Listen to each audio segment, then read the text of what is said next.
लोग आए और आपको नए साल की भी बहुत बहुत शुभकामनाएं।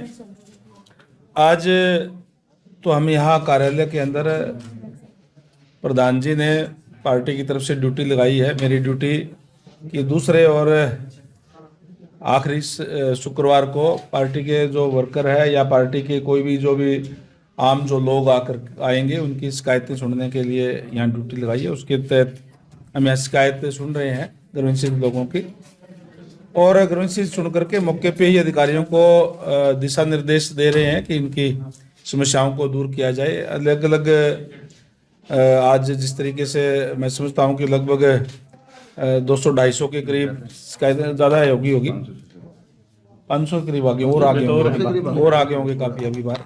तो 500 के करीब जो लोग आए हैं अलग अलग गाँव से, अलग अलग जगह से, उन्होंने अपनी अपनी जो भी बातें बताई है उनका हम शिकायतों का निवारण करने के लिए यहाँ जिला अध्यक्ष भी, हमारे जिला परिषद चेयरमैन भी है, पार्टी के सीनियर साथी भी जो है वो सारे के सारे सुन रहे हैं। भारतीय जनता पार्टी की सरकार, जैसे आपको पता ही है कि लगातार तीसरी बार बनी है, और सरकार का ये प्रयास है कि जिस विश्वास के साथ लोगों ने सरकार को बनाने का काम किया है उस विश्वास पे खरा उतरते हुए लोगों की जो मूलभूत ज़रूरियात है उसका ध्यान रखते हुए उनको पूरा करने का काम हम करें। पहले दिन से ही सरकार पूरी एक्टिव मोड पे काम कर रही है। जो हमने हमारे घोषणा पत्र के अंदर, या हमारा जो संकल्प पत्र है, हम घोषणा पत्र नहीं बोलते बल्कि संकल्प पत्र बोलते हैं, कि हमने संकल्प लिया है कि इन चीज़ों को हम लोगों के लिए पूरा करने का हम काम करेंगे, और उस पर पहले दिन से ही कार्य हमारा जो है शुरू कर दिया है। जिस तरीके को आपको पता ही है कि आदरणीय नायब सैनी जी ने और पूरे मंत्रिमंडल ने 17 तारीख को शपथ ली, और शपथ लेते ही मंच से नीचे उतरने से पहले 25,000 युवाओं को घर बैठे हुए सिलेक्शन लेटर भेजने का काम किया। हमारा संकल्प पत्र के अंदर ये हमने कहा है लोगों से कि हम 2 लाख युवाओं को बिना पर्ची बिना खर्ची के नौकरी देने का काम करेंगे, और ये क्रम लगातार इसी तरीके से आगे भी चलता रहेगा।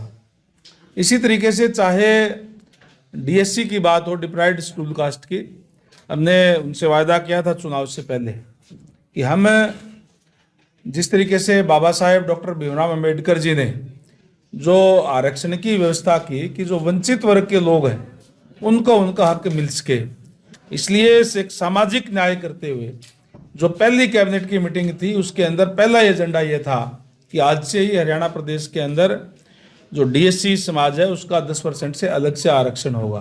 हमने न्याय करने का काम किया है, किसी का हक काट करके नहीं, बल्कि जो वंचित है, जो बिल्कुल पिछड़े हुए हैं, उनको उनका हक जो है वो मिल सके। इसी तरीके से चाहे आज किसान की बात हो, हरियाणा प्रदेश एक ऐसा प्रदेश है जो सभी फसलें, जो भी फसलें हमारे यहाँ किसान भाई बोता है उसकी एमएसपी पे हम खरीद करने का काम करते हैं। 72 घंटे के अंदर अंदर डीबीटी के माध्यम से उनके खाते में पैसा डालने का काम करते हैं। सबसे ज़्यादा मुआवजा अगर कोई देती है तो हरियाणा सरकार ने देने का काम किया। अगर आप तुलना करेंगे, पीछे 10 साल तक कांग्रेस की सरकार रही थी, भारतीय जनता पार्टी की सरकार बनने से पहले उन्होंने अपने 10 साल के अंदर 1058 करोड़ जहाँ मुआवजा दिया, वहीं हमारी सरकार ने 10 सालों में 14,000 करोड़ से भी ज़्यादा मुआवजा देने का काम किया, यानी 14 गुना मुआवजा किसानों को देने का काम किया है। हर वर्ग के लिए जो है सरकार कार्य करती है, और लगातार जो सरकार जो है जो संकल्प पत्र के अंदर जो बातें कही गई थी उस पर पूरा करने में जो है वो लगी हुई है।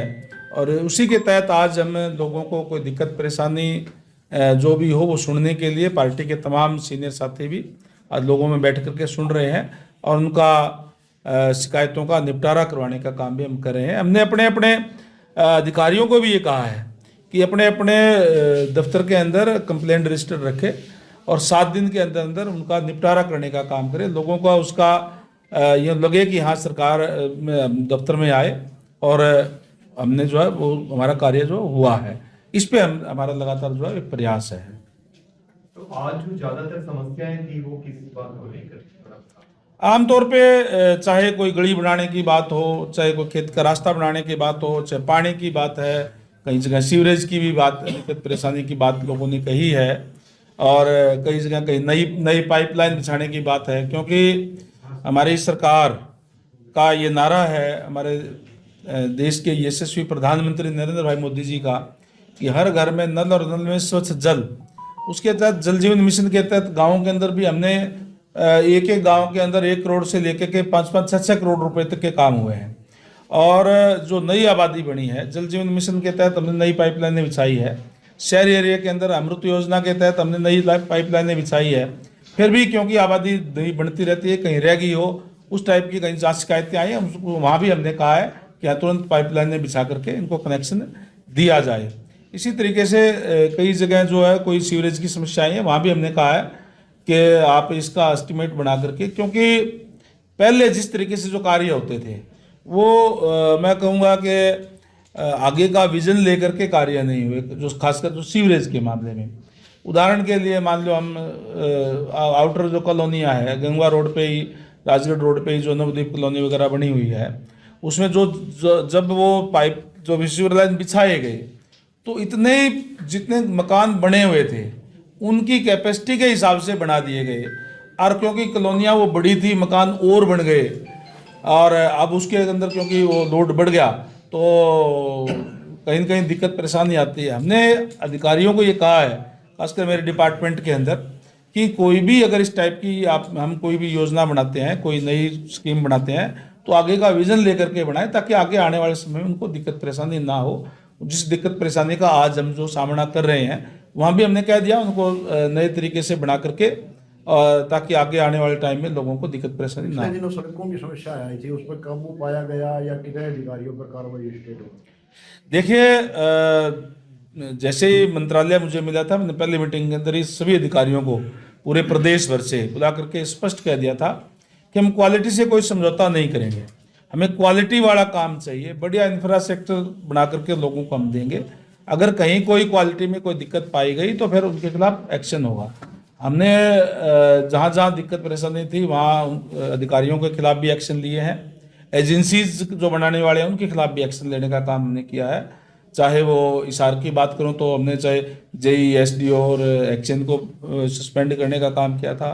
कैथल के अंदर भी कोई शिकायत आई थी, वहाँ भी जेई को सस्पेंड करने का काम किया है। और हम आगे भी हमने ये कहा है कि हमें कहीं भी अगर कोई इस टाइप की कोताही कहीं भी मिलती है तो हम सख्त एक्शन उनके खिलाफ लेने का काम करेंगे।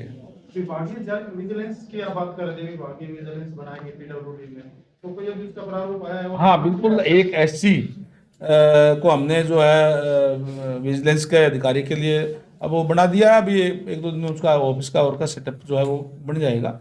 अलग से हम एससी विजिलेंस लगाएंगे, ताकि उसके उसके डिपार्टमेंट का काम ही ये होगा, उसके दफ्तर का, कि वो जाकर के देखे कि कहाँ कहाँ कोई भी कहीं कमी है तो वहाँ सैंपल भी उड़वाए। सैंपल अगर कहीं फेल आते हैं तो हम अधिकारी के खिलाफ भी, एजेंसी के खिलाफ भी हम करेंगे, ब्लैक लिस्ट करने का काम उनको करेंगे। स्टेट लेवल पे होगा या स्टेट का एक विजिलेंस? विजिलेंस का एससी हम अलग से बनाएंगे। साल शहर में सीवरेज की बहुत बड़ी प्रॉब्लम है, और हर मौसम में अभी भी होता रहता है। इसमें गंगा जी पुराना जो शहर है उसमें काफी समस्या है। उसके लिए मैंने अधिकारियों को आज भी, जैसे ठीक कह रहे हो आप, मैं आपकी बात से सहमत हूँ। अभी शिकायत आई थी, एक मोती नगर की भी आई थी, 1-2 कोई माल्टोन एक्सटेंशन की शिकायतें जो है हमारे पास आई है, और उनके लिए हमने कह दिया है, और हमने ये भी कह दिया है कि सुपर स्क्रम मशीन की या और भी ज़रूरत होगी तो और भी खरीद करेंगे। और पहले भी हमने बोल दिया है कुछ मशीनें खरीदने के लिए। तो जहाँ जहाँ जिस चीज़ की ज़रूरत होगी हम करेंगे, और लोगों को दिक्कत ना आए इस बात का हमारा पूरा प्रयास रहेगा। एयरपोर्ट का जो प्रोजेक्ट है, तो इसमें अपना काम पीडब्ल्यूडी कर रही है, वो क्या कंप्लीट हो? किस चीज़ का प्रोजेक्ट? एयरपोर्ट। एयरपोर्ट का प्रोजेक्ट आप ये मान के चलें कि अभी जल्दी ही इस पे उड़ानें शुरू हो जाएगी। और माननीय कोशिश ये रहेगी, कल भी माननीय मुख्यमंत्री महोदय से बात हुई थी, वो कह रहे थे कि कोशिश करेंगे कि प्रधानमंत्री जी का प्रोग्राम लेकर के प्रधानमंत्री जी यहाँ आएंगे और वो उसका उद्घाटन करने का काम करेंगे। आपके पास 2 मुख्य विभाग हैं, सड़कें बन गई, फिर पब्लिक हेल्थ वाले आएंगे सीवरेज डालने के लिए, उनका तालमेल कितना बड़ा हो गया? बिल्कुल, मैंने दोनों की मीटिंगों को लेकर के ये बोल भी दिया है, इस टाइप की तालमेल करके आगे से कार्य करें ताकि सड़क बनाते ही तोड़ने वाले ना आ जाए या पाइपलाइन की भी कोई दिक्कत परेशानी इस टाइप की ना हो, ये मैंने बोल दिया अधिकारियों को। हिसार का जो बाईपास रिंग रोड बनना है, आपने पिछले टर्म में भी प्रयास किए थे, उसका कहाँ तक आगे काम है? माननीय मुख्यमंत्री महोदय के साथ मैं, हमारे जो केंद्रीय मंत्री हैं नितिन गडकरी जी, उनसे भी मिला था और उन्होंने इसलिए के लिए हाँ भर भी दी है। जल्दी इस पे हम इसकी कोई चिन्हित करके डीपीआर वगैरह बना करके हम भेजेंगे और ये जो गंगवा रोड कह लो, राजगढ़ रोड कह लो, राजगढ़ रोड से दिल्ली रोड तक इसको कनेक्ट करवाएंगे ताकि जाम से भी मुक्ति मिले और हमारा कैंट का बहुत बड़ा कई बार कन्वाया जो उनका आता है तो उनको भी बाहर की बाहर वो चले जाएं, कोई दिक्कत परेशानी इस तरह की ना आए। और शहर को भी हम जाम से मुक्ति दिलाने के लिए जो एक तो तोशाम रोड से गंगवा रोड है वो भी हम जोड़ने का काम करेंगे, उसमें प्रोसेस में है अभी, क्योंकि कई बार ये अलग अलग महकमों की है और फॉरेस्ट डिपार्टमेंट में इन्वॉल्व होता है, उनको जगह वगैरह देनी पड़ती है तो थोड़ा सा टाइम उसमें लग जाता है, वो भी हम बनाएंगे। और इसके साथ साथ मैंने अधिकारियों को कहा है कि जाम से मुक्ति कैसे दिलाई जाए उस पर भी हम कार्य कर रहे हैं। सूर्यनगर वाला पुल तो हमारा शुरू हो गया, कुछ तो उससे फर्क पड़ेगा, कुछ हमारा अभी साउथ बाईपास वाला जो ओवर ब्रिज है वो भी मार्च तक कंप्लीट हो जाएगा, मार्च तक वो भी शुरू हो जाएगा। उसके बाद में ये जो गंगवा रोड वाला मैंने कहा तोशाम रोड वाला ये हम बनाएंगे, इससे भी काफ़ी फर्क मुझे लगता है इसमें पड़ेगा जाम से। फिर भी जहाँ जहाँ ज़रूरत होगी हम और भी उसके कदम उठाएंगे ताकि शहर में को जाम से मुक्ति दिलाई जा सके। बहुत बहुत धन्यवाद जी। क्या अभी दोबारा उसमें देखिए मैं बड़ा स्पष्ट आपको कहूँ, उसमें उससे एक अलग अलग व्यापारियों की ओर की ये भी आती है कि शहर को इससे जो है वो दब सा जाता है, शहर की सुंदरता पे फर्क पड़ता है। तो हम कोशिश करेंगे कि उसको पूरा ना बना करके कहीं टुकड़ों में जहाँ जरूरत है वहाँ बना करके और जाम से मुक्ति जरूर दिलाएंगे हम।